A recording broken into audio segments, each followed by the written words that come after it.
I just was kind of looking up, top tips for coping with mental illness and mental health. So you tell me if I'm on the same path, because we want to give listeners here, we want to give them a snapshot into what you do, but we also want to give them some tips too. But if you're dealing with mental health issues, top 10 tips: seek professional help. Number one, seek professional help. I want to say something that you said and you glossed over, but this is real. You said with. You do life with people. You don't do it at them, you don't do it to them, you don't do it for them. You do it with people. If you're a business right now and you've been stressed out, like it's tax season, I bet the accountants are like, "Oh man, my clients aren't turning in their paperwork until the last minute." Realtors, "Oh, these people are looking at so many houses, or they won't lower their price." Every industry has challenges and frustrations. When you can change your mindset, and I can honestly say I've changed my mindset on this.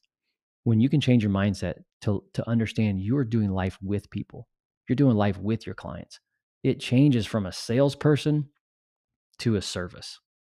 My mission, my ministry is to serve other people. My mission in life is to help others win. And if my encouragement is that's where you need to start.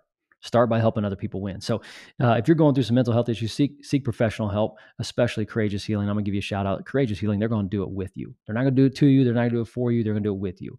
Amen to that. Number 2, establish a routine. Number 3, stay active. Eat a balanced diet. Number 5, get enough sleep. Number 6, limit alcohol and avoid drugs. 7, practice mindfulness, relaxation techniques. 8, connect with others. Man, you know that relationships win on this podcast. Number 9, set realistic goals. And 10, limit screen time and social media. Anything you want to add to that? I mean, that's kind of the top tips if you're going through something. Number 1 is to seek a pro, seek a coach. We're athletes, right? If you want to get better, you got to have a coach. That's what Courageous Healing is, the coach for mental illness right now. If you want your mental health to improve, hire a coach. Talk about that a little bit. Yeah, I would agree with everything that's on that list, 100%. And I think, again, being biased, I would say getting therapy, getting counseling is the number one thing, which is what you read off first. I think it can be intimidating and it can be scary because people don't know what to expect. And we like to tell individuals, you don't have to know what to expect when you come to therapy. You're coming to get a checkup or a tune-up, just like when you go to the doctor. And our job as therapists are to get to know you, to hear your story, to help you make connections, to see patterns, to see cycles that are continuing, things that may be generational, right? And then as we start to learn you and build rapport with you, things will naturally come up that you may be dealing with or that you need to talk about. There are some individuals who come into therapy who know exactly what they need or what they want to talk about, and that's great too. But it doesn't have to be a scary process. The first step is just one, identifying and saying, okay, it's okay not to be okay, right? I don't have to be strong. I don't have to have it all together. I don't have to put on this face and look like I'm, on top of my game all the time. I'm not doing okay. And I need to go process and talk with someone where I can be vulnerable and I can be safe, and know that I'm safe, and where it's confidential. Right. And that's what therapy can provide for you.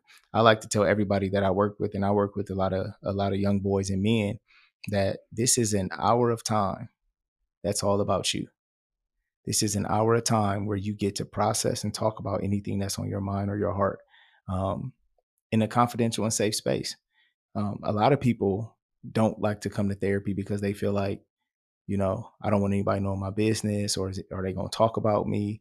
Um, the reason why people go to the doctor and they don't worry about it is because their doctors and nurses are bound by HIPAA, right? Mm-hmm. Same thing for licensed practitioners and licensed therapists. We're bound by HIPAA. So anything that's talked about in therapy is confidential. So I think that's important for individuals to understand, so that that's no longer a barrier or a stigma around getting the help that you need.